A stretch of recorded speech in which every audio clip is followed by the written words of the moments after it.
never give up, Rajay? Because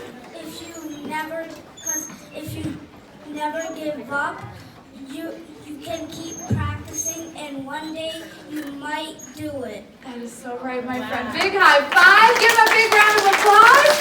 You can go back to your seat. That was awesome answer. Perfect. And can you stand right here for me? Right over the trap door. That's perfect. Just kidding. Listen, we loved your answer. You talked about never giving up, encouraging others, doing your best so that you can get better and reach your goals. We were so impressed by your answer. We decided today we have something super special for you.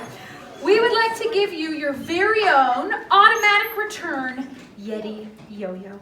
Oh, and by the way, you guys are probably thinking, hey, I want to get a yo-yo. You're going to have a chance to get them here at school. I'm going to tell you all about that in just a minute. There you go.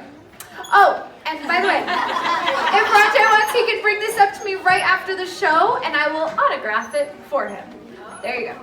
Oh, one more thing. You're being such a great sport up here. I actually have a little something extra for you. I would like for you to have your own piece of NED swag. This is a holster that wraps around your yo-yo, secures it nice and tight. It's got a clip on it, so you can wear it on your belt loop like Ned and I did. You can put it on your backpack, wherever you want, and always take it with you. I just need one more favor. Can you put your finger out like this for me? Shing, shing, and don't move. Don't move. And boom. Awesome job. One more high five, my friend. Let's all